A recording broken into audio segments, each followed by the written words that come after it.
नमस्कार। Welcome welcome welcome. एक लंबे अंतराल के बाद हम वापस आए हैं आपकी पावर ऑफ बुक नाउ के साथ। आइए शुरू करते हैं। आज रीड मैं ही करने वाली हूँ। मुझे किसी से थोड़ा सा फीडबैक चाहिए होगा कि हमने लास्ट टाइम कहाँ तक पढ़ा था। जैसे हमने संचित दुख का तब क्या होता है जब हम उसके साथ खुद की तादियमता को तोड़ डालने की प्रति काफी सजग हो जाते हैं, ये पढ़ लिया था। इसमें आई थिंक हमने यहाँ तक पढ़ा था, उदाहरण के लिए क्रोध अगर संचित दुख का एक प्रबल। तो मुझे प्लीज कंफर्म करें चैट बॉक्स में कि ये उदाहरण के हमने पढ़ लिया था। अवधान से पढ़ना है, राइट। सो हमने लास्ट टाइम ये बात करी थी इस चैप्टर, इस चीज के बारे में कि ये जो हमारा संचित दुख होता है जिससे हम आइडेंटिफाई कर लेते हैं, जो पेन बॉडी होती है, हम उसको बार बार बोलने लग जाते हैं कि ये मुझ मैं ऐसा करती हूँ तो मुझे ऐसा होता है। जब हम उससे वननेस पा लेते हैं तो हम क्या बनते हैं, विक्टिम्स बन जाते हैं। विक्टिम मेंटल लेवल पे बन जाते हैं, इमोशनल लेवल पे बन जाते हैं, बिकॉज हमने वननेस पा ली है। इसका मतलब क्या होता है, हमारे सबकॉन्शियस माइंड में वो अंदर ही अंदर जाके रह जाता है। तो ये हमने बात करी थी। आइए आज का चैप्टर, राइट, एम आई राइट, हम यहीं पर थे। Anybody can confirm. फिर मैं शुरू करती हूँ जो मुझे लग रहा था जहां से शुरू करना चाहिए। आज हम उसके आगे फर्दर इलैबोरेट करते हैं। अवधान में सजगता पूर्वक रहने की अवस्था आपके संचित दुख और आपकी विचार प्रक्रिया के बीच चलने वाली कड़ी को तोड़ देती है और अब रूपांतर की प्रक्रिया की शुरुआत हो जाती है। यह बिल्कुल ऐसा है जैसा आपका दुख आपके चैतन्य के दीपक में पड़ जाने के बाद घी का काम करने लगा हो और उसका परिणाम स्वरूप दीपक की ज्योति को और भी अधिक दैदीयमान हो उठी हो। किमियागर के प्राचीन कला का रहस्यात्मक अर्थ भी यही है। साधारण धातु का रूपांतर करने उसे सोना बना देना और दुख का रूपांतर करके उसे चैतन्य बना देना। इससे आपके भीतर की टूटन भर जाती है और आप फिर से अक्षत और अखंड और अविभाजित हो जाते हैं, संपूर्ण हो जाते हैं। बहुत इंपॉर्टेंट है समझना हम सबको कि हम सब क्या कर रहे हैं। अगर हमारी बॉडी में पेन है, और ये सबसे इम्पोर्टेंट एक प्रिडोमिनेंट हमें बहुत ज्यादा परेशान करने वाली है, एनर्जी है, वाइब्रेशन जो है, जो प्रक्रिया है।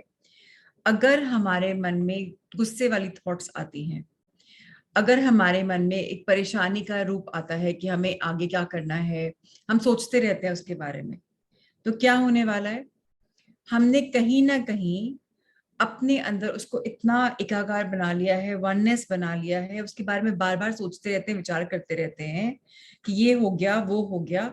तो हम पेन बॉडी को अपने साथ आइडेंटिफाई कर लेते हैं कि पेन मुझे है। ऑफ कोर्स देखा जाए तो मुझे ही है, राइट, क्योंकि आज आपके माइंड बॉडी एंड सोल की हम बात करते हैं। तो बॉडी में पेन है, लेकिन मैं ये भूल जाती हूँ कि मैं कौन हूँ।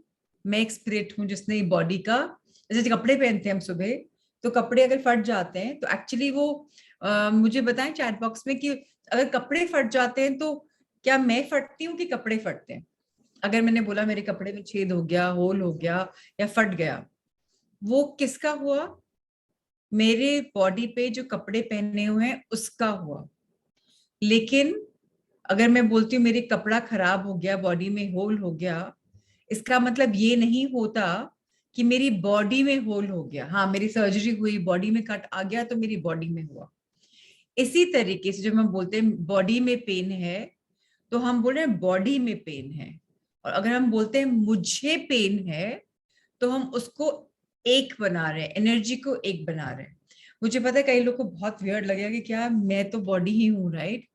लेकिन ये किताब हमें दिखा रही है कि कैसे हम कॉन्शियसली अपने पेन को दूसरे के नजरिए से देख सकते हैं कि हाँ, बॉडी में पेन यहाँ हो रहा है। जब हम विपश्यना करते हैं ना, हमें बोला जाता है कि आप स्टिल बैठ जाओ और अपने आप के बॉडी में जो मूवमेंट्स हो रही हैं, जो सेंसेशंस हो रही हैं, उनको ऑब्जर्व करते। सब तो यहाँ सेंसेशन हो रही है तो मुझे खुजलाना नहीं है, मुझे बस ऑब्जर्व करना है।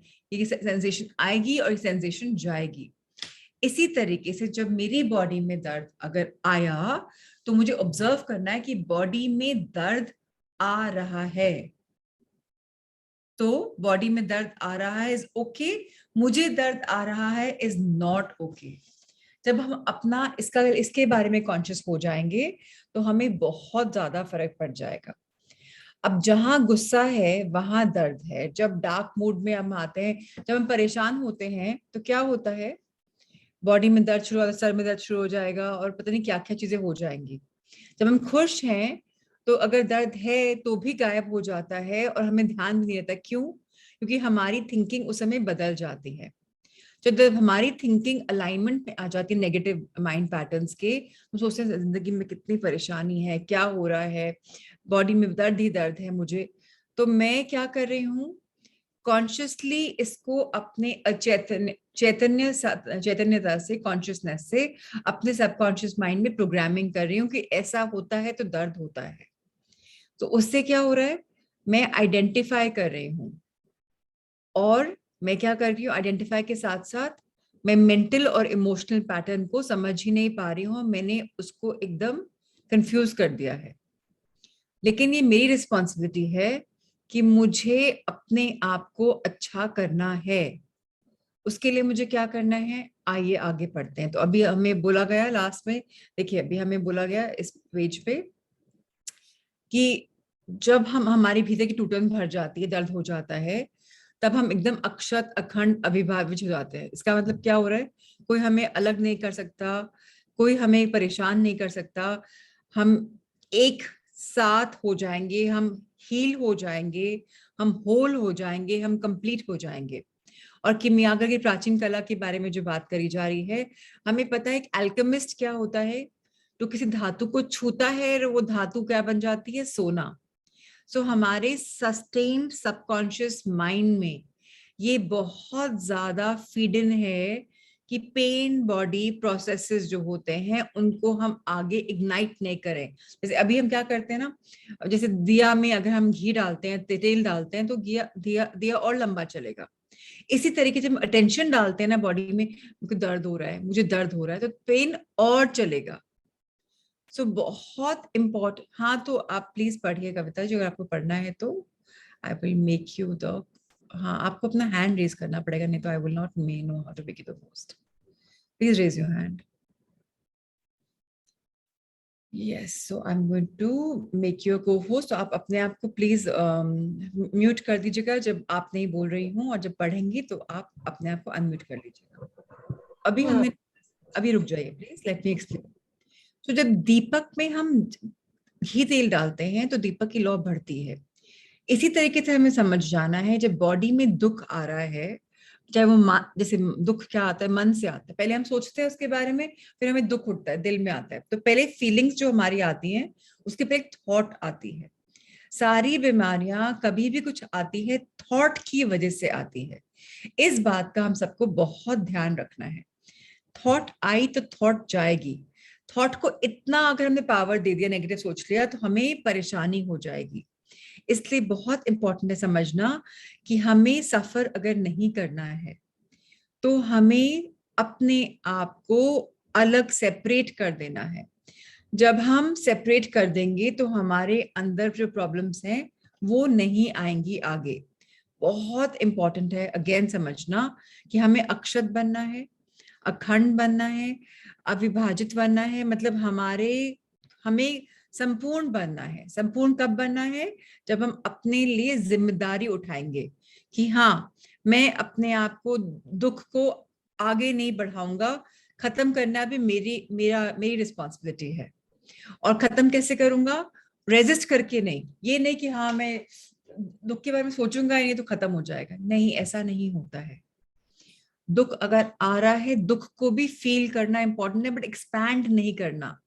Yes Shiba, we should not expand sorrows. मतलब दुख भी अगर आ रहा है हमें उसे ऑब्जर्व करना है। जब हम ऑब्जर्व करेंगे तो हम उसको पावर नहीं दे रहे ज्यादा, लेकिन हम एक्सपैंड करते ना, दुख आया, दुख आया, दुख आया, ऐसे हुआ, इसकी वजह से में दुख आया, इसने ऐसा किया, तो हम क्या करें, विक्टिम रोल प्ले कर रहे हैं। बहुत इंपॉर्टेंट है हमें समझना इस पूरे प्रोसेस के बारे में। आइए कविता जी प्लीज पढ़िए आइए से।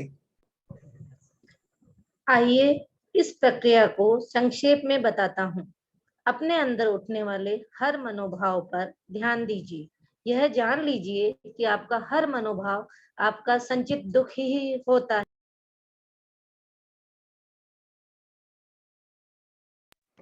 उसके बारे में सोच विचार न करें। उसके बारे में न तो कुछ अच्छा बुरा सोचें और न ही उसका कोई विश्लेषण करें। उसके साथ अपना कोई तादात्म्यता न करें, कोई जुड़ाव न बनाएं। बस यथावत मौजूद रहें, विद्यमान रहें और आपके भीतर जो हो रहा है उसका लगातार अवलोकन करते रहें। आप केवल अपने भावात्मक दुख के प्रति ही सजग न रहें, बल्कि उसके प्रति भी सजग रहें जो कि अवलोकन कर रहा है, यानी मौन दृष्टा। यही होती है अब की शक्ति, वर्तमान की शक्ति, आपके अपने ही चैतन्य स्वरूप की विद्यमानता की शक्ति। और फिर देखिए कि क्या होता है। यस, तो बहुत इंपॉर्टेंट है इस पैराग्राफ को समझना।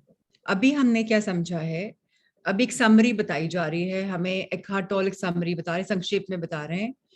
जब हम अपनी अटेंशन पे फोकस देते हैं और फीलिंग जो हमारे अंदर है उसके ऊपर फोकस देते हैं और जान जाते हैं कि पेन बॉडी सेपरेट है, मुझे पेन नहीं है, मेरी बॉडी में पेन है, और एक्सेप्ट कर जाते हैं कि हाँ भाई पेन है, लेकिन उसके बारे में क्या करते हैं, ज्यादा सोचते नहीं है, उसके साथ ये नहीं करते क्योंकि फीलिंग को बहुत सारी थॉट्स देना शुरू कर देंगे, अब ये हो गया, अब ये हो गया, अब ये हो गया, और उसके जज नहीं करते, अरे वापस पेन क्यों हो गया, अरे क्यों मुझे परेशानी हो रही है।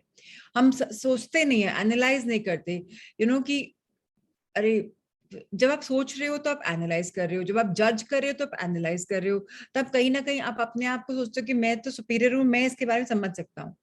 लेकिन हमें उस बात से दूर रहना है, हमें उस बात से अपने आप को इक्वेट नहीं करना है, आइडेंटिटी नहीं बनानी है, तादात्म्यता नहीं करनी को, जुड़ाव नहीं बनाना है, लेकिन हमें अभी प्रेजेंट में नाव में रहना है, इस चैतन्य, इस अवेयरनेस के साथ कि ये इमोशनल पेन जो है ये मैं सिर्फ एक ऑब्जर्वर पॉइंट से देख रही हूँ।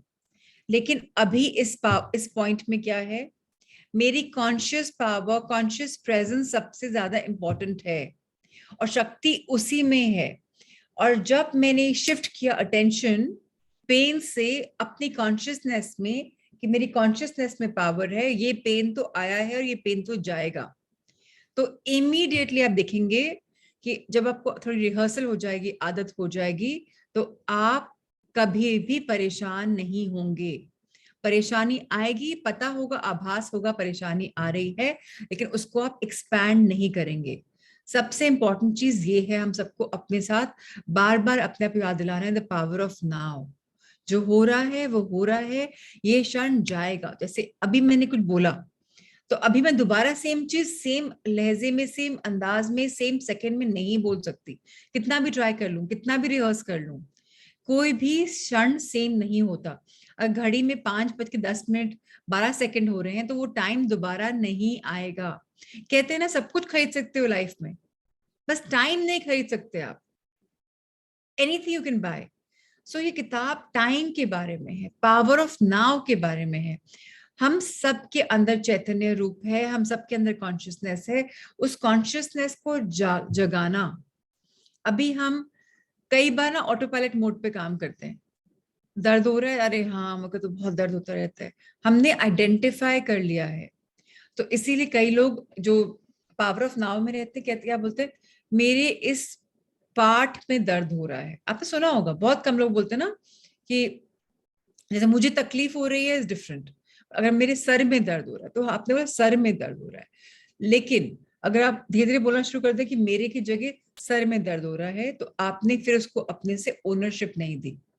इसका मतलब क्या हो रहा है, हम मौन दृष्टा बन रहे हैं, साइलेंट ऑब्जर्वर्स बन रहे हैं, अवलोकन कर रहे हैं, अवेयर हो रहे हैं कि ये मेंटल दुख आया, फिजिकल दुख आया, या जो टाइप की प्रॉब्लम आई, लेकिन मैं ये भी जानती हूँ कि मेरे अंदर पावर है, मेरे चैतन्य स्वरूप है, मैं विद्यमान हूँ और मैं ऑब्जर्व कर रही हूँ, बस इतना ही काम है मेरा।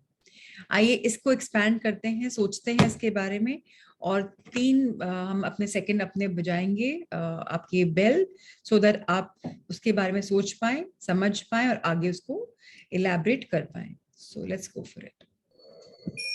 कई महिलाओं में यह संचित रुकिए दुख रुकिए प्लीज, दिस इज साइलेंस, आपका साइन आया है साइलेंस का। मैं सबको मेडिटेट करने को बोल रही हूँ और आप पढ़ रहे हैं। लेट्स स्टार्ट अगेन, सब अपनी आंखें बंद कर लें।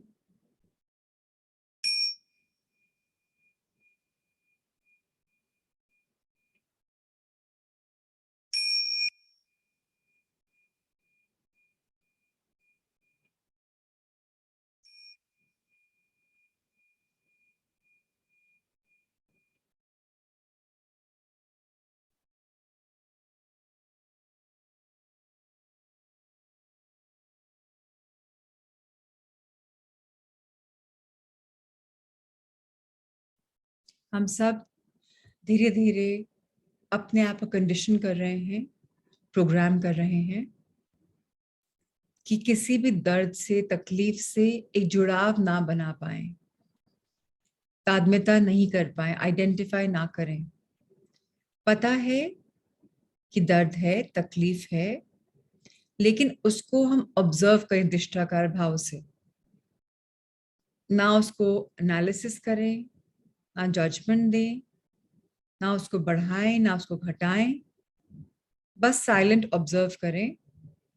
और धीरे धीरे ऑब्जर्व करते करते हम पावर ऑफ नाउ में आ जाएंगे, और फिर मैजिक होगा कि हम किसी भी तकलीफ को आराम से झेल पाएंगे, और उस तकलीफ की लाइफ स्पैन छोटी छोटी छोटी होती चली जाएगी, क्योंकि हम सीख चुके होंगे पावर ऑफ नाउ में जीना।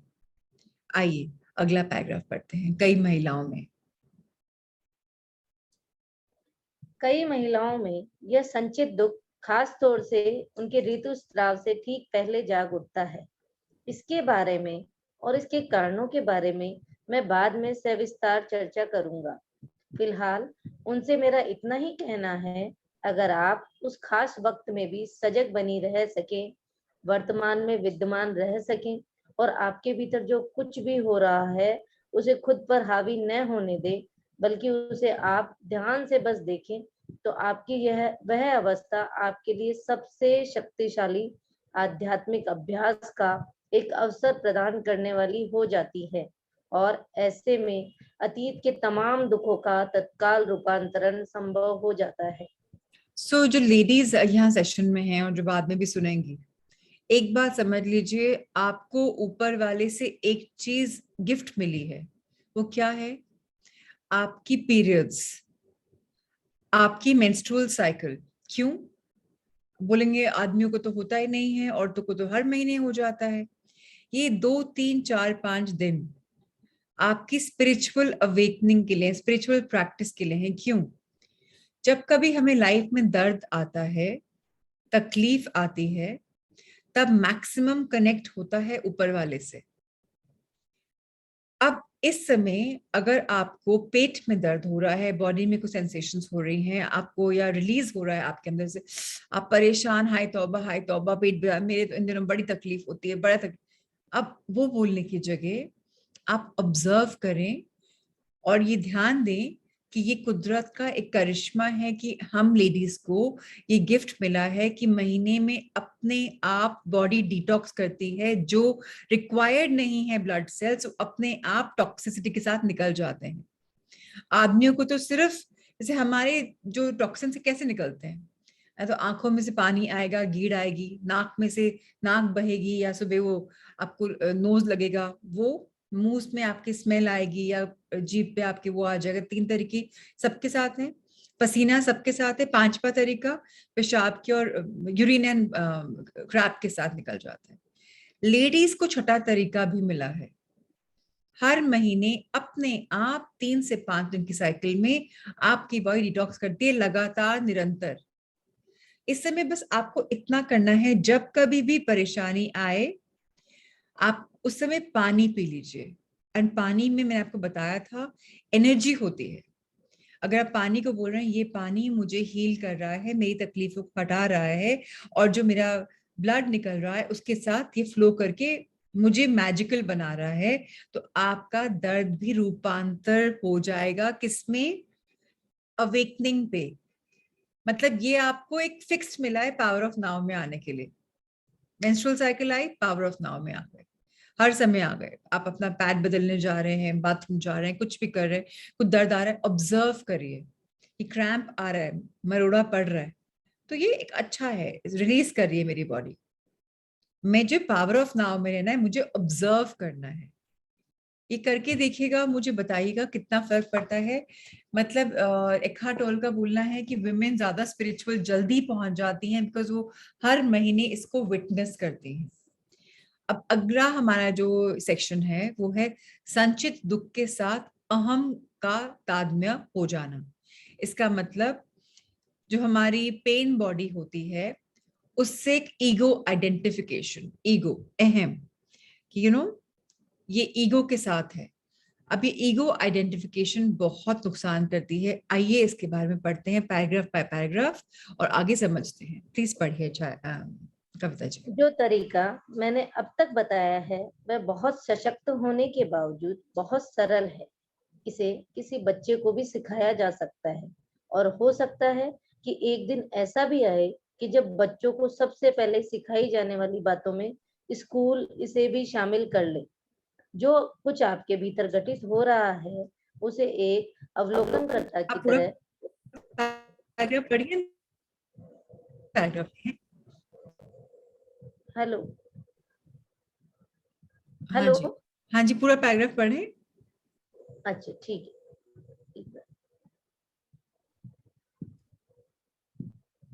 Okay, let me explain. जो कुछ आपके भीतर घटित हो रहा है उसे एक अवलोकनकर्ता की तरह, एक दृष्टा की तरह देखते हुए जब आप वर्तमान में विद्यमान रहने के आधारभूत सिद्धांत को समझ जाएंगे, जब आप इसे स्वयं अनुभूत करते हुए समझ लेंगे, तब सबसे शक्तिशाली रूपांतरकारी साधन आपको उपलब्ध हो जाएगा। वेरी इंपॉर्टेंट टू अंडरस्टैंड कि अब ये तरीका हम बार बार सीख रहे हैं अवेयरनेस का, ये इतना ज्यादा प्रोफाउंड है, इतना, लेकिन इतना सिंपल भी है। और ये अगर बच्चों को सिखाया जाए, अगर आपके घर में बच्चे हैं, और ये तो एखार्ट टोल का तो बोलना कि शायद स्कूल्स में इसको एक दिन इंटीग्रेट कर लिया जाएगा, कि सिखाया जाएगा। तो हमें बेसिक प्रिंसिपल क्या समझना है इसका? बेसिक प्रिंसिपल ये समझना है कि हम सबको वॉचर बनना है, अवलोकनकर्ता बनना है, दृष्टा भाव से देखना है। किसको? वर्तमान में रहते हुए देखना है, अंडरस्टैंड करना है कि हम एक्सपीरियंस कर रहे हैं कुछ चीज को। और हमारे पास सबसे ज्यादा इंपॉर्टेंट टूल है अपने आप को ट्रांसफॉर्म करने के लिए। टूल क्या है? ऑब्जर्व करना। टूल क्या है? पावर ऑफ नाउ में रहना। टूल क्या है? अपने आप को बचाना, आइडेंटिफाई करने से, किसी बीमारी से, किसी परेशानी से, किसी चीज से। आगे पढ़ते हैं, इसको और सरल तरीके से समझते हैं। इस बात से इनकार नहीं किया जा सकता कि अपने दुख से अपना तादात्म्य तोड़ते समय आपको अपने ही भीतर से उठने वाले बड़े भारी विरोध प्रतिरोध का सामना करना पड़ सकता है। यह बात तब और भी सही सिद्ध हो सकती है जब आप अपने जीवन के अधिकांश समय में अपने भावात्मक संचित दुख के साथ बड़े प्रगाढ़ रूप से तादात्म्य में रहते आए हों और आपका सारा या अधिकांश स्वरूप उसी में रमा रहा हो। इसका अर्थ यह है कि अपने दुखी रूप स्वरूप को आपने अपने संचित दुख से ही निर्मित कर रखा है और आप यही विश्वास करते आए हैं कि आपके मन द्वारा गढ़ी गई यह कल्पित कहानी ही आपकी असल कहानी है। ऐसी अवस्था में अपनी तादात्म्यता को, अपनी पहचान को खो देने की नौबत आ जाने पर आपका अचेतन भय इसका जबरदस्त विरोध प्रतिरोध तो करेगा ही। दूसरे शब्दों में कहें तो ऐसा लगता है कि आप अपने चिर परिचित दुखी रूप स्वरूप को खो देने का जोखिम उठाने और अज्ञात में प्रवेश करने की अपेक्षा उस दुख में ही रहना, यानी संचित दुख बने रहना ही शायद अधिक पसंद करते हो। अमेजिंग। तो पहली बात तो, चाहे हम रियलाइज करें चाहे नहीं रियलाइज करें, कई बार हम बोलते हैं कि मुझे इससे छुट्टी चाहिए, चाहे वो आपकी चश्मे लगे हों, चाहे आपके बॉडी में वजन हो, चाहे आपकी एलर्जी हो स्किन की, चाहे कुछ भी हो, हम बोलते हैं कि मुझे इससे छुट्टी चाहिए। बट कई बार हम उसको इतना आइडेंटिफाई कर लेते हैं अपने आप से कि हम उसके साथ रहना चाहते हैं, अननोइंगली अनोइंगली हम उसको अपना पार्ट बना दे हैं।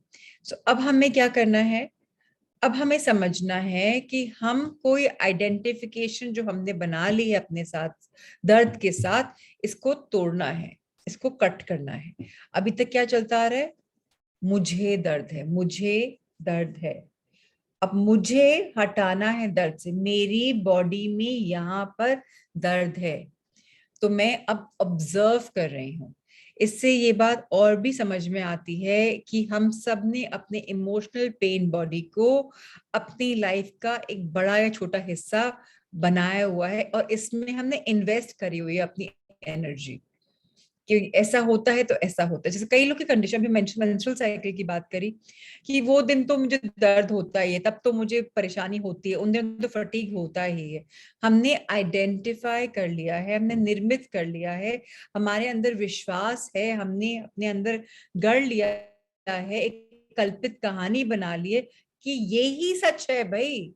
पर एक्चुअली में हमें समझना चाहिए कि कुछ भी बॉडी में अगर दुख है तो हमने, वो मैन मेड है, मेड बाय मी है। अगर सुधा बनानी की बॉडी में दर्द है, सुधा बनानी ने वो दर्द बनाया है। अब वो बोलेंगे मैं पागल थोड़ी ना हूं कि मैं दर्द बनाऊंगी बॉडी में। हाँ हम पागल नहीं है, लेकिन हाँ हम पागल हैं क्योंकि हमने उससे अपने आप को आइडेंटिफाई किया हुआ है।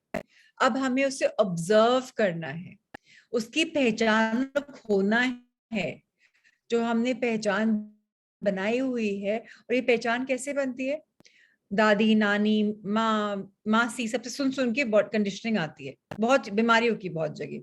कई लोग ऐसा भी बोलते हैं अगर माँ को कैंसर है तो बेटी को तो कैंसर जरूर होएगा, या अगर इसको प्रॉब्लम है तो वो तो फैमिली, मोटापा तो इनकी फैमिली में ही चलता आ रहा है।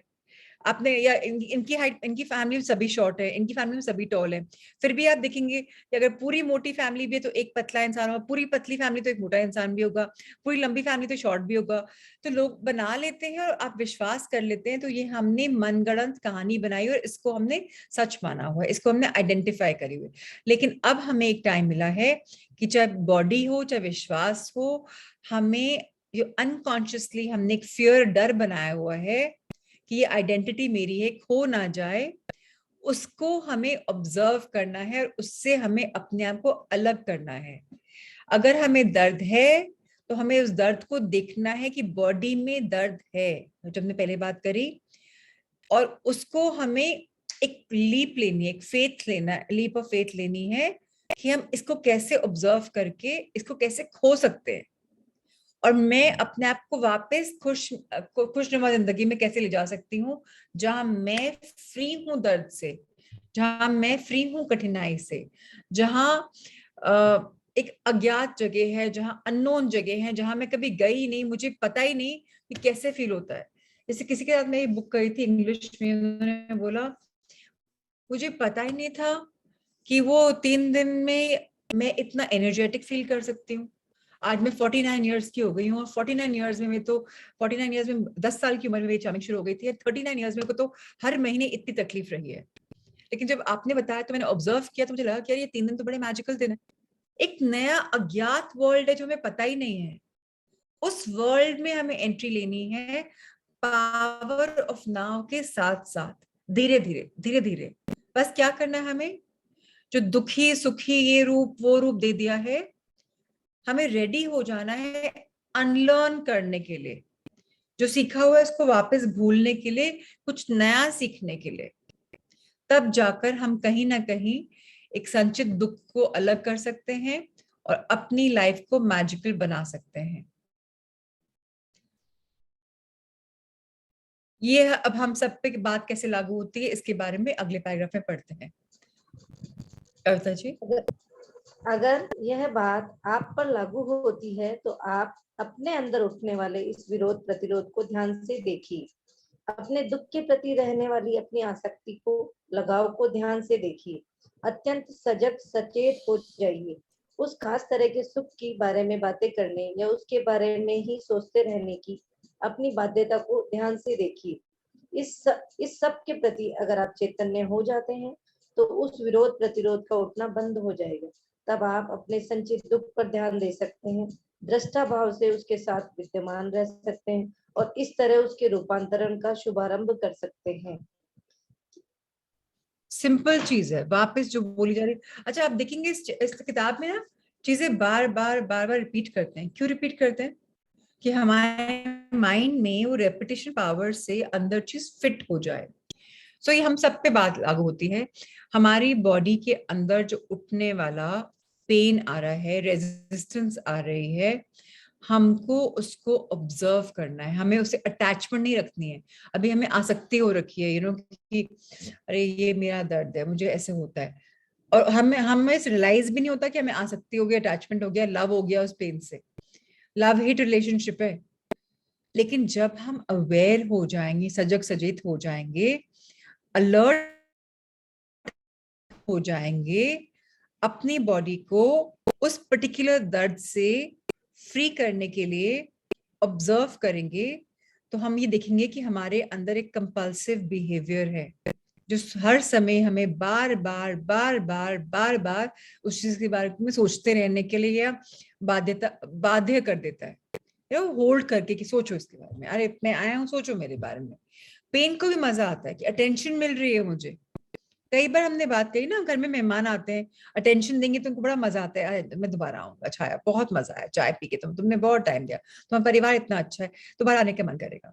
और अगर वो छाया भी नहीं है, उसका बेटा भी नहीं है, उसका हस्बैंड भी नहीं है, वो बेचारा चाय ठंडी उसके सामने आके दिल दी, कोई है भी नहीं, बोले यार इनको तो कोई वार्मथ ही नहीं घर में, मैं तो आऊंगा ही नहीं। ऐसे ही पेन है। अगर आप पेन को ऑब्जर्व करें, सिर्फ ऑब्जर्वेशन पॉइंट से एक्सपैंड नहीं करें, अवेयर रहें, तो आप धीरे धीरे उस पेन को कैसे फ्री करेंगे। जैसे अभी 100% पेन है, अभी हमने उसको ऑब्जर्व किया तो 5% गायब हुआ, अगली बार 10, फिर 15, फिर धीरे धीरे उसको ट्रांसम्यूट कर रहे हैं, उसका रूपांतर कर रहे हैं, और शुभारंभ कर रहे हैं किसका? एक पेन फ्री लाइफ का। सिर्फ एक नजरिए से, वो क्या नजरिया है? ऑब्जर्व करना। और उसको सिर्फ ऑब्जर्व करना, ऑब्जर्वेशन से भी प्रेम नहीं कर लेना कि हाँ जी, हमें अटैचमेंट आसक्ति नहीं रखनी, हमें सिर्फ अवलोकन करता बनना है, सिर्फ ऑब्जर्व करना है। आइए अगला पैराग्राफ पढ़ें और आगे समझने के लिए कैसे कर सकते हैं हम, और कैसे सिर्फ हम ही कर केवल सकते हैं, आप कोई और नहीं। जी। केवल आप ही यह कर सकते हैं, कोई और इसे आपके लिए नहीं कर सकता। हाँ, सौभाग्य से अगर आपको ऐसा कोई मिल जाता है जो कि गहराई तक चैतन्य है, और अगर आप ऐसे चैतन्य व्यक्तियों के साथ रहने लगते हैं और विद्यमानता की अवस्था में रहते हैं, उनसे जुड़े रहते हैं, तो वह स्थिति आपके लिए मददगार अवश्य हो सकती है, और तब इस दिशा में प्रगति भी शीघ्र हो सकती है। इस तरह आपका अपना प्रकाश तीव्रता से तेज होता जाएगा। लकड़ी के जिस लट्ठे से सुलगना शुरू ही किया हो, उसे अगर किसी ऐसे लट्ठे के साथ रख दिया जाए जो कि पहले से ही प्रचंड रूप से जल रहा हो, और फिर कुछ देर बाद उन दोनों को पुनः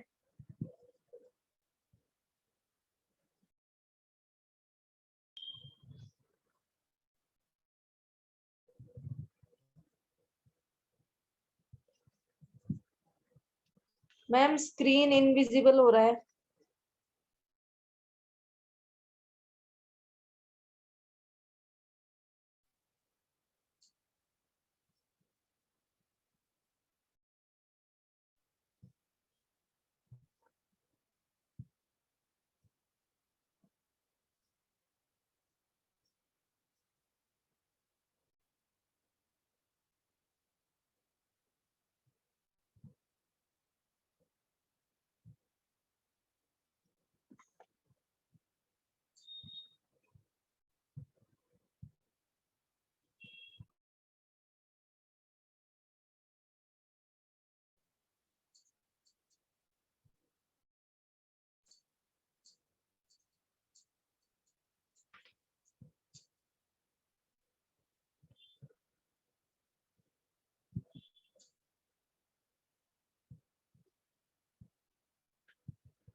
बेटू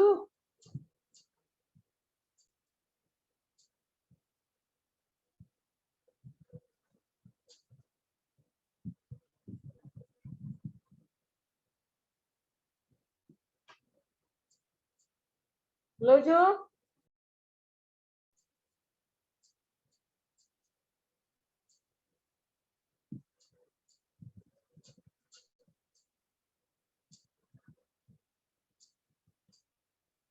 लो जो एक बार इधर आना।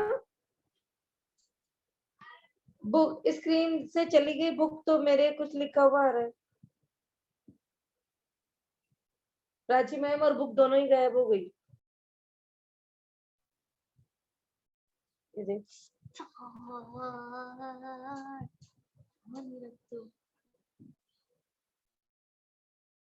अब ऑटोमेटिकली हुई अपने आप ही। प्राची मैम भी दिखना पड़ी।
हाँ जी, किताब आपके समक्ष आ रही है? हाँ yes ma'am. I don't know क्या हुआ, काफी लंबा गैप हो गया। तो एनीवेज, आपने कितना पढ़ा सरिता जी, मुझे बता दीजिए, मैं ट्रांसलेट कर देती हूँ। कौन सा पैराग्राफ पढ़ा मैम था? मैं फिर से केवल आप ही यह कर सकते हैं, लेकिन मैं फिर से पढ़ना चाह रही हूँ क्योंकि ये नहीं नहीं, मैं गैप बहुत। समझाती हूँ, टाइम बहुत वेस्ट होगा। Let me explain. तो केवल ठीक है हम ठीक। ही ये कर सकते हैं और कोई भी नहीं कर सकता, अगर, क्योंकि हमें ही सौभाग्य मिला है लाइफ में कि अपने अंदर डीप कॉन्शियसनेस को अवेयर हो जाए उससे। अगर हमारे साथ कोई कॉन्शियस लोग साथ में रह रहे हैं, कॉन्शियस मतलब जैसे हम एक बैठे हुए हैं और सबके सब अवेयर हैं, चैतन्य हैं, तो हम उसके बारे में बात कर सकते हैं। आप सिंपल चीज है, आप मैजिक के बारे में, पावर ऑफ नाउ के बारे में किसी से बात कर रहे हैं जिसको इसके बारे में कुछ लेफ्ट राइट एंड सेंटर पता ही नहीं, वो समझ ही नहीं पाएगा कि आप क्या बोल रहे हैं। तो आप गहराई में कब जाएंगे? जब आपको लाइक माइंडेड पीपल मिलेंगे। अब आपको अपनी बॉडी में ऐसी अवेयरनेस लानी है कि आपके साथ आप खुद अवेयर हो जाए, इंटेंसली कॉन्शियस हो जाए कि ये प्रॉब्लम जो मुझे आई है, ये मैं अपने पावर ऑफ नाउ में रहकर अपने आप के लिए एक मार्गदर्शक, अपना खुद मार्गदर्शक मैं खुद दिखा सकता हूँ। राइट, मेरे पास अंधेरा है रास्ते में, बट उजाला किसके पास है? कहीं से कोई लैंप लेकर नहीं आएगा। मेरे अंदर लाइट है और मैं ही ऐसा करूंगा जिससे मैं इसको आगे बढ़ा पाऊंगा। और जैसे अब होता है ठंड, एक घर एक बहुत ठंडी जगह पर बैठे हुए हैं, इसमें एग्जाम्पल दिया गया है कि एक लकड़ी है जिसे लठ पे सुलगाना शुरू ही किया हो, तो उससे हम कैसे समझ सकते हैं कि वो एकदम बहुत ज्यादा ब्राइट लाइट हो जाए? टाइम लगेगा ना, स्टेप बाय स्टेप होगा ना। तो अगर हम सोचेंगे कि मैं तो किताब पढ़ रही हूँ 8 दिन से 9 दिन से, मैंने पीछे से क्लास नहीं हो तो भी मैंने प्रैक्टिस किया है, लेकिन ना अभी तक मैं समझ नहीं पा रही हूँ, तो अभी हम छोटी सी लकड़ी है जो सुलगी है बस, तो अभी टाइम लगेगा हमें आगे पहुंचने में। लेकिन अगर हम कंटिन्यूस रहेंगे इसके बारे में, फायर को धीरे सुलगाते रहेंगे सुलगाते रहेंगे सुलगाते रहेंगे, अपनी स्पिरिचुअलिटी को आगे बढ़ाते रहेंगे, आध्यात्मिक जर्नी में आगे बढ़ते जाएंगे, तो क्या होने वाला है, धीरे धीरे धीरे धीरे हम हीलर्स बन जाएंगे। हम अपने आप के लिए ऑब्जर्व कर पाएंगे, हम पावर ऑफ नाउ में रह पाएंगे। हाँ, बहुत बार होता है कि हम उस स्पिरिचुअल जर्नी में आगे बढ़ना चाह रहे हैं, तो कोई टीचर सामने आ जाएगा या कोई थेरेपिस्ट सामने आ जाएगी जो हमें जल्दी सिखा पाएगी, हमारे लेवल ऑफ माइंड को आगे ले जा पाएगी और क्रिएट कर पाएगी। लेकिन वो उसने कुछ सिखा दिया, समझना हमें ही पड़ेगा। जो ये प्रबल विद्यमानता है, इंटेंस कॉन्शियस प्रेजेंस है, इसे हमें ही सृजन करना पड़ेगा और इसे हमें ही मेंटेन करना पड़ेगा। बहुत लाइफ में ऑप्शंस आएंगी और जब ज्यादा प्रॉब्लम्स आए तब ज्यादा सोल्यूशन है। ये बात ध्यान से लीजिएगा आप सब कि जब प्रॉब्लम्स आए तो आपको आगे और बढ़ना है। अब हम समझते हैं एक बहुत इंपॉर्टेंट चीज, उसका नाम है भय का सूत्र। अब ये जो ओरिजिन ऑफ फियर है कहाँ से आया है, तो सवाल मैं पढ़ती हूँ, फिर पैराग्राफ पर पैराग्राफ कविता पढ़ेंगी। भय का सूत्र। भय को आपने हमारे प्राथमिक व आधारभूत भावनात्मक दुख का एक भाग बताया है। भय पैदा कैसे होता है और लोग के जीवन में यह इतना अधिक व्याप्त क्यों रहता है, और अगर मुझे आग का डर नहीं होगा तो मैं अपना हाथ उस पर दे सकता हूँ और जल सकता हूँ। थोड़ा सरल करती हूँ सवाल। इस पे बोला जा रहा है कि आपने बोला है कि बेसिकली हमारे जो सारे अंदर दबे हुए इमोशंस हैं उसकी वजह से डर आता है, और जब डर आता है लोग की जिंदगी में एक उसका इम्पोर्टेंट पार्ट बन जाता है। तो इसका मतलब ये है कि थोड़ा सा डर अगर मुझे है तो वो अच्छा है, मेरी प्रोटेक्शन के लिए है, या मुझे अगर डर नहीं है तो मैं क्या आग में हाथ डालूंगा और जलूंगा भी नहीं। तो ये सवाल हमें एकार्ट टोले को किया गया।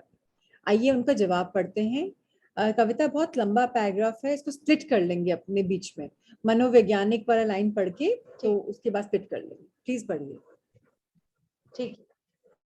अपना हाथ आग में न डालने का कारण यह नहीं है कि आप आग से डरते हैं, बल्कि यह है कि आप जानते हैं कि इससे आप जल जाएंगे। अनावश्यक खतरे से बचने के लिए आपको डरने की आवश्यकता नहीं पड़ती, बस थोड़ी समझ और सामान्य सी सूझबूझ की आवश्यकता होती है। ऐसे व्यवहारिक मामलों में अतीत से सीखे हुए सबक को लागू करना बड़ा कारगर रहता है। लेकिन अगर कोई आपको आग से या शारीरिक हिंसा से धमकी देता है, तब शायद आपको डर जैसी एक अनुभूति तो हो ही सकती है। डर की यह अनुभूति दरअसल खतरे से बचकर पीछे हटने की एक सहज, स्वाभाविक और प्राकृतिक प्रवृत्ति होती है, किंतु यह उस मनोवैज्ञानिक भय की अवस्था नहीं है जिसकी बात हम यहाँ कर रहे हैं। मैम आगे पढ़ना है कि? हाँ, थोड़ा पढ़ लीजिए। मनोवैज्ञानिक भय की अनुभूति किसी भी साक्षात, प्रत्यक्ष और सचमुच के खतरे की अनुभूति से बिल्कुल एक अलग चीज है। यह तरह तरह के रूपों में हुआ करती है, जैसे बेचैनी, चिंता, व्यग्रता, घबराहट, तनाव, आशंका, बिना बात का कोई अनजाना डर इत्यादि।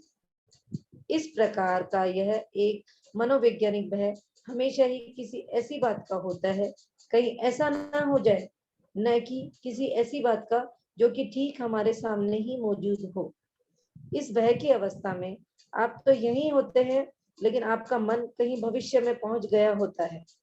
आपके मन की यह अवस्था ही व्यग्रता की, आशंका की एक खाई बना देती है, और ऐसे में अगर आप अपने मन के साथ खुद को एकाकार बनाए रखते हैं और अब की वर्तमान की शक्ति व सहजता के साथ अपना संपर्क खो बैठते हैं, तो व्यग्रता की यह खाई आपके संग संग रहने लगती रहती है। किसी वर्तमान स्थिति के साथ अच्छी तरह निपटने में तो आप हमेशा ही सफल हो सकते हैं, लेकिन किसी ऐसी स्थिति के साथ निपटने में आप कभी भी सफल नहीं हो सकते जिसे कि आपके मन ने ही गढ़ लिया हो, आप भविष्य के साथ निपटने में सफल नहीं हो सकते। सो बहुत इम्पोर्टेंट है समझना हम सबको कि जो रीजन है कि हम अपना हाथ अपनी आग में नहीं डालते, क्यों है? बिकॉज हमें पता है कि हम जल जाएंगे, हमें कहीं ना कहीं विश्वास है। तो हमें हर समय खतरे की घंटी के बारे में नहीं सोचना है। हाँ, थोड़ा बहुत हम इंटेलिजेंट हैं, हमें थोड़ा सूझबूझ है, कॉमन सेंस है कि भाई ऐसा करने से ऐसा होगा, वो सब ठीक है, वो प्रैक्टिकल मैटर है और अच्छी बात भी है। लेकिन हमें किस बात के लिए अपने आप को रेडी करना है कि जो लेसन्स जो हमने सीखे हैं पास्ट में, जो भी हमने कुछ सीखा है पहले के टाइम पे, उससे हमें कुछ सीखना है और आगे बढ़ना है। जैसे कोई अगर आ गया लकड़ी लेके जलाने के लिए मुझे, तो मुझे जलाने के लिए आ रहा है, फिजिकल वायलेंस दे, धमकी दे रहा है, तो मुझे डर का शायद अनुभूति हो सकती है। क्यों हो सकती है? क्योंकि मुझे पता है मैं जल जाऊंगी, मुझे पता है आग से जलने का चांस होता है। लेकिन सबसे इंपॉर्टेंट बात क्या है, मैं इंस्टिंक्टिवली पहला रिएक्शन क्या करूंगी? पीछे होंगी। ये हम सबको अर्ली मैन से, जब वो हम बंदर से इंसान बने थे तब की जर्नी है, फाइट और फ्लाइट। मतलब जानवर अगर सामने, हम पहले जानवर मार के खाते थे, या पीछे से जानवर अटैक भी करता था हमें, तो या तो हम फाइट करते थे, उसको मार देते थे, या हम भाग जाते थे कि बहुत सारे जानवर आ गए, हम नहीं बचा सकते। तो ये हमारी सबकॉन्शियस माइंड में एक कंडीशनिंग है। खतरे से बचने के लिए पीछे हटना एक स्वाभाविक रिएक्शन है, ये प्राकृतिक है और ये हमारी बेसिक नेचर है। इसके बारे में साइकोलॉजिस्ट ने भी बोला है कि जो जिस फियर की हम बात कर रहे हैं, ये फियर कॉन्क्रीट है, सच है, इमीडिएट आ रहा है, या हमारे मन में कुछ फोबियाज बैठ गए हैं जिसके बारे में हम परेशान हो जाते हैं। वो फोबियाज के नाम कैसे? जैसे हम अनईजी हो जाते हैं, एंजाइटी आ जाती है, हम वरी करने लग जाते हैं, या हम नर्वस हो जाते हैं, हमें टेंशन आ जाती है, स्ट्रेस आ जाता है, या हम किसी चीज के लिए परेशान हो, ड्रेड करते हैं कि अरे ऐसा ना हो जाए, ऐसा ना हो जाए, या कोई फोबियाज हो जाते हैं। जैसे कई लोग बोलते हैं मुझे हाइट का फोबिया, कई लोग बोलते हैं मुझे पानी का फोबिया है। तो ये सब चीजें जो हैं, कि कहीं ना कहीं हमने अपने अंदर इन चीजों को घर कर लिया है, इसको अपने आप से तादम्य कर लिया है, आइडेंटिफाई कर लिया है। तो अभी हमें इनसे कैसे छुटकारा पाना है? हमें समझना है कि ये अभी एक चीज हुई है और हमारा दिमाग कहाँ चला गया? फ्यूचर फास्ट फॉरवर्ड में, ऐसा तो नहीं हो जाए, हाँ अगर ऐसा हो गया तो सब हमने भाई इमोशंस पढ़े हैं, चिंता, व्यग्रता, घबराहट, जो भी हमने अभी पढ़ा है, ये सब हम फ्यूचर में जाके सोचते हैं, तब परेशान हो जाते हैं। 90% हम प्रेजेंट में नहीं रहते। कुछ थोड़ी सी चीज आई, अरे मैं जल गई, इसका दाग रह गया तो, या मेरे सर पे जब चोट लग गई तो ये ऐसा हो गया तो, और उसकी वजह से हमारी बॉडी में रिएक्शंस होते हैं। इसका मतलब क्या होता है? हम पावर ऑफ नाउ में नहीं रह रहे, हमारे मन के अंदर कुछ आकांक्षा, आशंकाज हैं, उस आशंका के पीछे रहकर हम अपनी पावर उसको देते हैं। पावर की वजह से वो क्या होता है, एंजाइटी गैप इतना बड़ा बन जाता है, और वो हमारे साथ कांस्टेंट कंपेनियन रहता है कि हाँ मैं डर हूँ, तुम्हारे साथ रह रहा हूँ, ये हो जाएगा, वैसा हो जाएगा, और हम नेगेटिव ट्यूनिंग में चले जाते हैं। लेकिन सबसे इंपॉर्टेंट बात हमें एकार्ट टोल बता रहे हैं, हम इसके साथ भी कोप अप कर सकते हैं, प्रेजेंट में निपट सकते हैं अभी, लेकिन जो फ्यूचर में होने वाले उसके साथ नहीं निपट सकते। हम फ्यूचर गेम्स नहीं कर सकते। अभी कैसे कर सकते हैं? अभी पावर ऑफ अवेयरनेस में आ जाते हैं कि हाँ ये चीज हो रही है, आगे क्या होगा दिखा जाएगा, आगे की बात आगे। अभी जो है उसको तो हम विटनेस कर लें, अभी जो अपने आप को तो स्ट्रॉन्ग कर लें। जब हम साक्षात रूप में देख पाते हैं, किसी चीज को आइडेंटिफाई कर पाते हैं, ऑब्जर्व कर पाते हैं, अवलोकन कर पाते हैं, तब हम उससे बहुत ज्यादा जो पावर है वो हटा लेते हैं। और पावर किस चीज के हटा लेते हैं?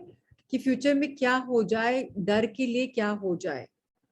सो ये जो भय है ये बढ़ जाता है जब हम इसको हवा देते हैं।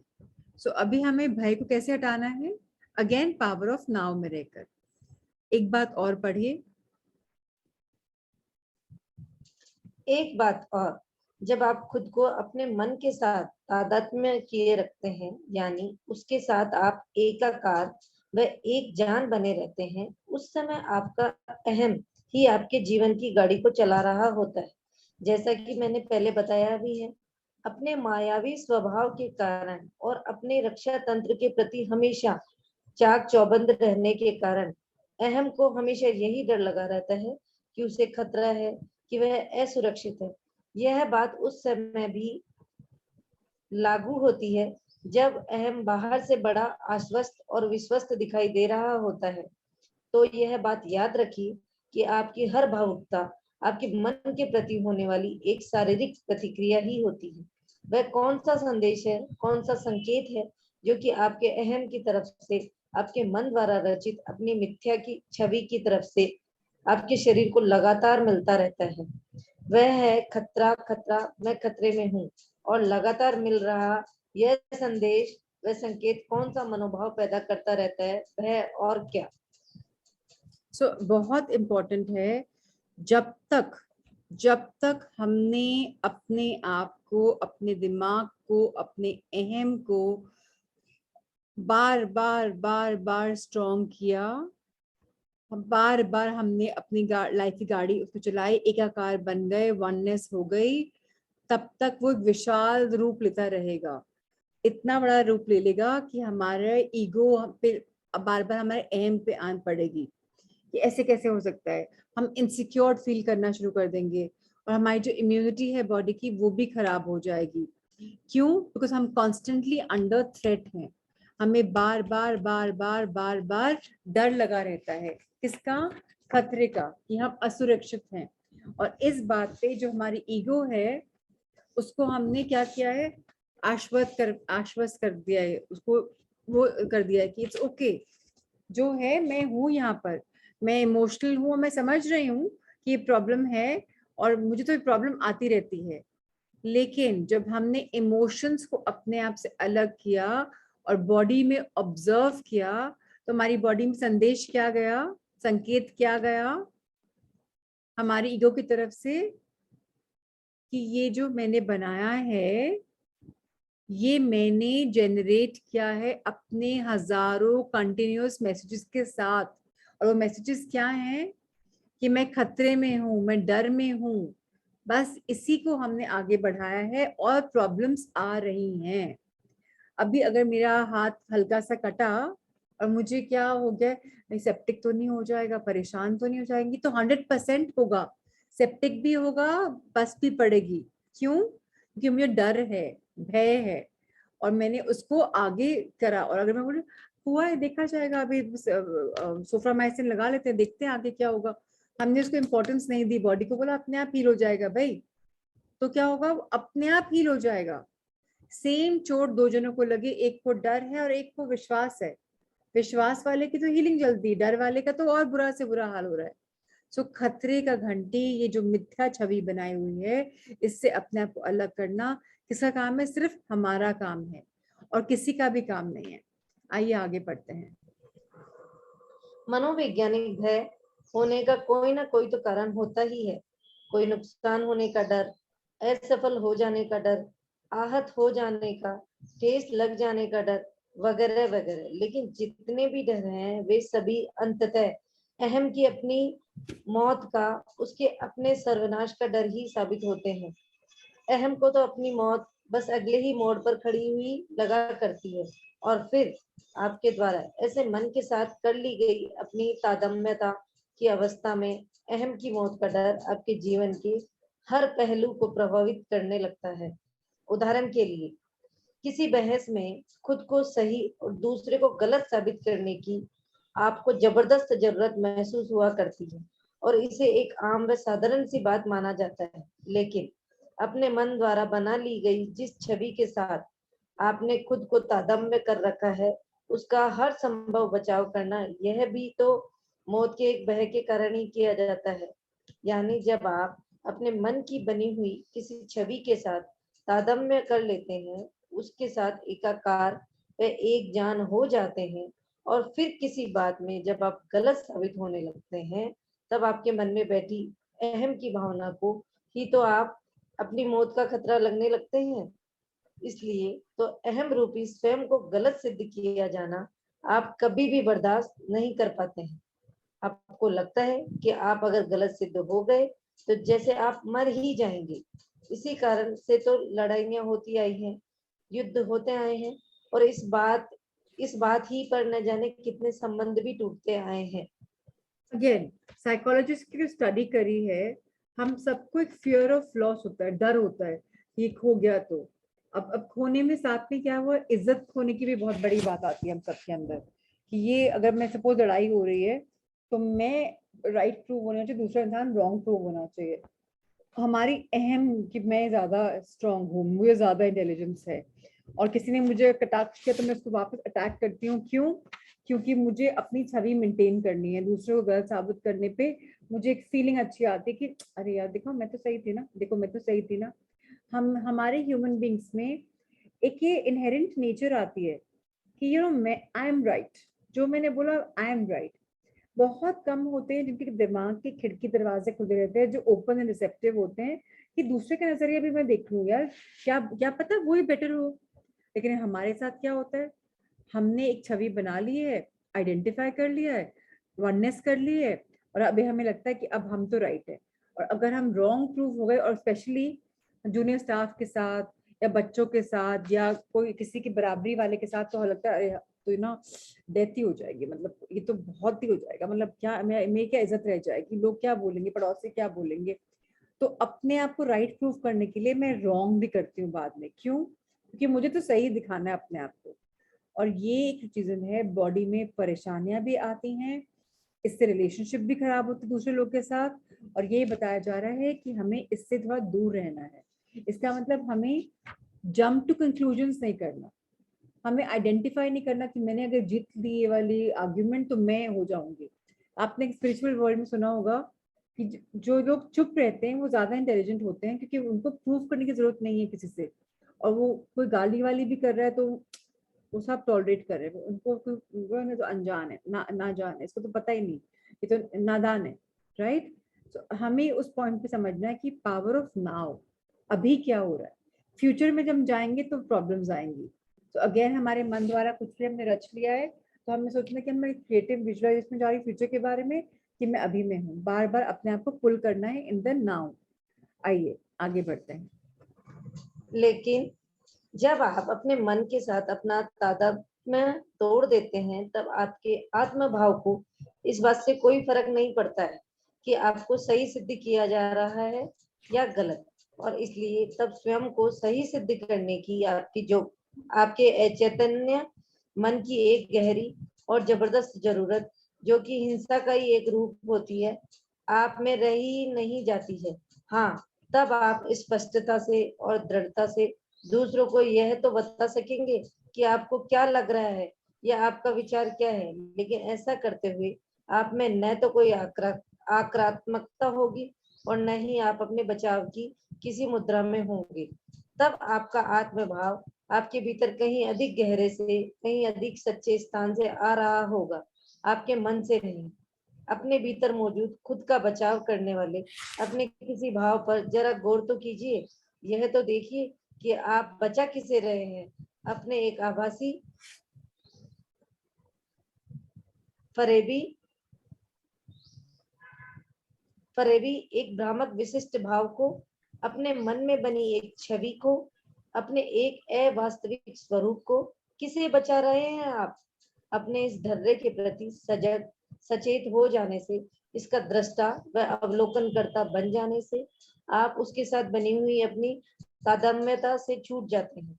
आपकी इस चैतन्यता के प्रकाश में अचेतन मन के तौर तरीकों को, उसके रंग ढंग को गायब होने में देर नहीं लगती है, और तब अपना बचाव करने की उसकी सारी बहस का और उसके सारे शक्ति प्रदर्शन पटाक्षेप हो जाता है, जो कि आपके संबंधों को धीरे धीरे लीलता जा रहा था। दूसरों पर अपना शक्ति प्रदर्शन करना दरअसल आपकी कमजोरी ही होती है, जिसे हम शक्ति मान बैठते हैं।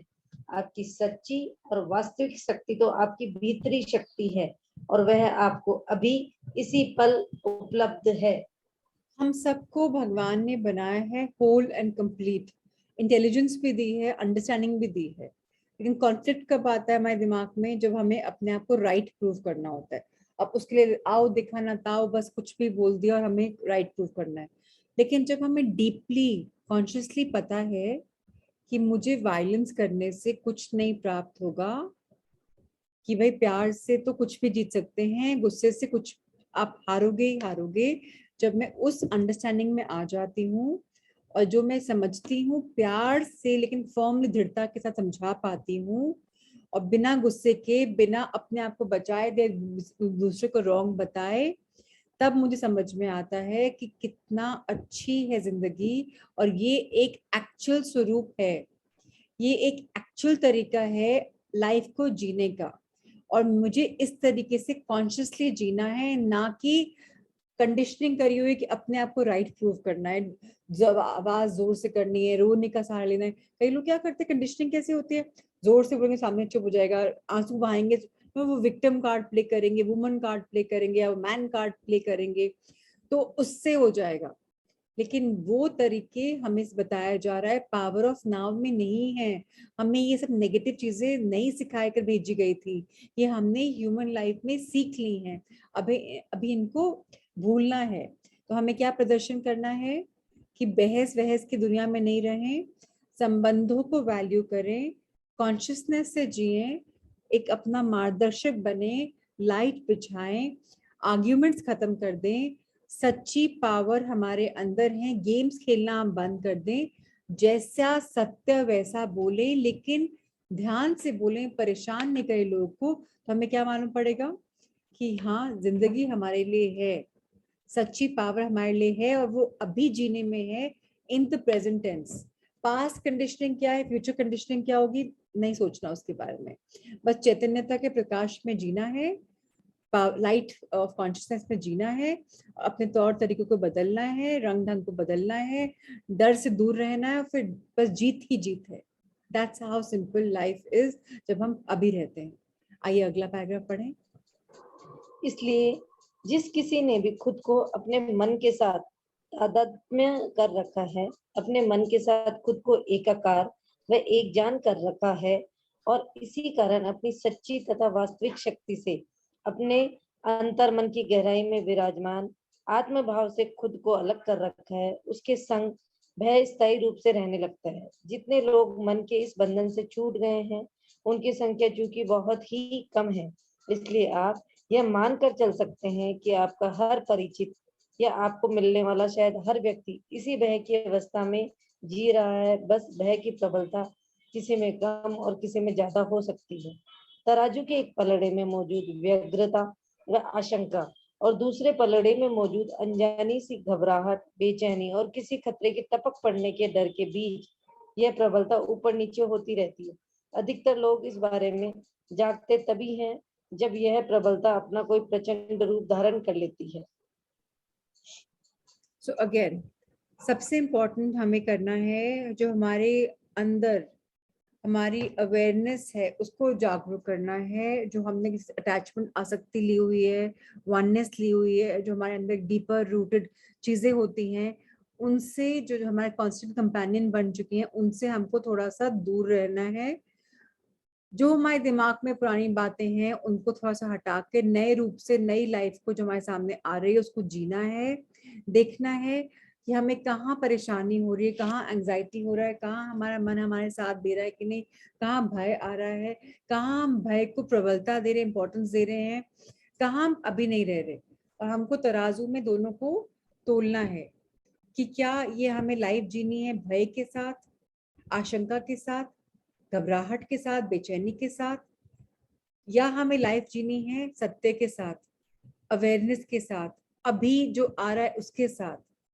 जब भी हम ऊपर नीचे के चढ़ाव को थोड़ा सा धीरे धीरे समझेंगे तो हम बैलेंस्ड हो जाएंगे। तो तब हम एक नया ट्रांसफॉर्मेशन पा पाएंगे, एक नई धारणा हमारे अंदर आ जाएगी, एक नई आइडेंटिटी आ जाएगी और उसके बाद हम लाइफ को बेटर जी पाएंगे। कल हम चैप्टर कंक्लूड करेंगे ये वाला और नया चैप्टर शुरू करेंगे। कोई सवाल तो अगर है तो मुझे प्लीज बता दीजिए, अभी ले लेते हैं। एनी क्वेश्चंस, अपना हैंड रेज कर लीजिए। चैप्टर सरल है, बस रोज हमें बताया जा रहा है कैसे हमें लाइफ में जीना है अवेयरनेस के साथ। सो एक क्वेश्चन आया है, इसका मतलब we don't have to expand our sorrows. बिल्कुल, शिवा जी ने भी ये सवाल किया था, बताया था, हमें अपनी लाइफ जीनी है, जो हमारे परेशानियां हमें लगती हैं, हमें थी, जब वो दोबारा आती हैं तो उनको एक्सपैंड नहीं करना है, अब हमें उनको ऑब्जर्व करना है। पहले हमने एक्सपैंड किया तो और परेशानी हुई, अब हमें ऑब्जर्व करना है और बोलना है ये प्रॉब्लम आई है तो प्रॉब्लम जाएगी भी। जब हम उसमें इम्पोर्टेंस देना बंद कर देंगे तो लाइफ ज्यादा सरल हो जाएगी। तो जब हम पावर ऑफ नाउ में रहेंगे, चैतन्य मन के साथ कॉन्शियसली रहेंगे, तो लाइफ डेफिनेटली इजी हो जाती है, लिवेबल हो जाती है। आई थिंक कोई क्वेश्चंस नहीं है, बस एक आया था, उसका जवाब मैंने दे दिया। सो यस, ये Jyoti please ask. Prachi ji, hello. Hi, बोलिए। First of all, let me convey my best wishes. I'm truly in love with this. You had told me you'll discontinue. I really felt disheartened. But okay, let it be what it is. I'm enjoying your session a lot. I hear all the recordings and I really could relate today what you had told today. It's a little big story. Can I cut it short and say, explain you and Tell me, there are suggestions? sorry, please say it. See, okay, Prachi ji. Prachi ji, I lived in a joint family. So one of my cousin, she was into depression. We all knew about it. Get it, me? But now something has happened in her family, and now she is like pointing out fault in everybody. And she also included me because I pointed out something. Okay. And yesterday she called me up. Why did you say this? And I knew she is a patient. Somewhere I know she is a patient, but I still answered her back and sort of fought with her. And I was feeling very guilty. Why didn't I control my emotions? So how do I overcome this? I know there's something wrong mentally with her. So it's okay. Tell yourself. फिर उसने मुझे ऐसे बोला, तो उस moment पे जो मुझे रिएक्शन आया, बट अब मैं एटलीस्ट नेक्स्ट टाइम उसका फोन आएगा तो मैं थोड़ा अवेयर हो जाऊंगी। अगर मुझे लग रहा है मैंने कुछ रॉन्ग बात बोल दी तो मैं उसको फोन करके बोल सकती हूँ, सॉरी तुमने ऐसे बोला, डिफेंसिव में मैंने बोल। ईगो जो हमारा, जो ईगो ट्रैप में रह रहे हैं ना, हमें इस ईगो से बाहर निकलना। इवन अगर उसने बोल भी दिया 5 लोग को, देखो मैं ज्योति को बोला था, उसने मुझे सॉरी अपोलोजाइज किया, हम छोटे नहीं बन रहे, बिकॉज हमने अब कुछ समझ गए और हमने बोल दिया। अगर वो ठीक नहीं है, डिप्रेशन की शिकार है, she's got absolutely hyper, she's out of her mind now. हाँ तो कोई बात नहीं, पहले मैसेज कर लो and just say can we rationally talk and then make her understand. Okay. जैसे मेरा वो I'll message her first. पहले आप हमेशा देखिए, जब डिप्रेशन के लोग होते हैं, जो अग्रेसिव लोग होते हैं, ऑलवेज मैसेज कि I you in the condition to talk, if rationally you can talk to me, listen to me, तब बात करते हैं। अगर वो रेडी नहीं है तो कोई फायदा नहीं। मैं बहुत गुस्से में, ज्योति मुझे फोन करके आप बोल रहे हैं कि प्राची बात करो, बट मुझे बहुत गुस्सा आ रहा है, व्हाट्स द पॉइंट? आपका फोन करने से फायदा नहीं होगा, मैं तो बाउंस बैक करूंगी आप पे, नहीं होगा। तो ईगो ट्रैप से हमें बाहर निकलना है, पावर ऑफ नाउ में रहना है। जो पास्ट में हो गया, रिलेटिवली सोचना भी ज्यादा नहीं है। लाइफ एक्चुअली लाइफ बहुत इजी है, हम लोगों ने कॉम्प्लिकेट किया हुआ। अगर कभी हो तो बस इजीली सोचना है कि अरे मैं पावर ऑफ नाउ में हूँ क्या। हम प्रॉब्लम क्या होती है, जब उसने फोन किया मुझे, मेरी कजन है, उसको डिप्रेशन है, मुझे पता है, मेरी पूरी फैमिली को पता है, मुझे कंडीशनिंग है कि इस कजन को डिप्रेशन है, अभी वो कुछ नॉर्मल भी, आई am going out of my condition mind, तो मुझे उस ट्रैप से बाहर निकल के उसकी बात अभी सुननी है। कभी भी कोई फाइट्स नहीं, मतलब मैं क्या करूं? कंटिन्यू। आप बताएं क्या पूछ रहे हैं आप? मैं बोल रही हूँ कि मैंने फोन किया, I called her but she did not pick my phone because मेरे को लगा कि मैं एक बार सॉरी बोलूं कि I shouldn't have commented in whatever you had said. I'm really sorry. Next time I'll never do this.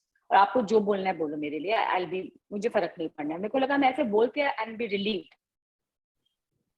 नहीं, ये बोलने की जगह, मतलब जो अगर मैं आपकी जगह होती तो मैं आपको कौन होती बताने वाली, बट अगर मेरी कजन होती तो मैं उसको ये बोलने की जगह कि तुम जो बोलोगी मुझे फर्क नहीं पड़ता की जगह मैं बोलूंगी, तुम जो बोलती हो तुम अपनी इंटेलिजेंस से बोल रही हो, तुम्हारा ओपिनियन है एकदम सही है, पर जरूरी नहीं है कि वो सत्य हो। But that's your version. I respect that version. So no, I'm open to like good suggestions, please. हाँ, so बस सिंपल है, हमें किसी को ये नहीं बोलना कि तुम कुछ भी बोल दो मुझे फर्क नहीं पड़ रहा, क्योंकि फ्रैंकली हम सबको फर्क पड़ता है। आज तुम कुछ मुझे सेशन पे नेगेटिव बोल दोगी, मुझे दिल पे लग हम्म। जाएगा। तुम पॉजिटिव लोग दोगे, मुझे दिल से अच्छा लगेगा। तो अगर मैं बोलती हूँ हम्म। कि तुम कुछ भी बोल दो, क्योंकि हम अभी मुनि नहीं पहुंचे हैं, तो हम हाँ अगर हाँ। बोलते हैं कि नहीं मुझे नहीं इफेक्ट होता, तो हम अपने आप से ही झूठ बोल रहे हैं। हम्म। तो let's stay with our now and handle hmm. करो अच्छे से। I am sure you will be able to handle it well. Okay, I'll try my best and follow what you have said. Ego में नहीं हम्म। फंसना है और back में नहीं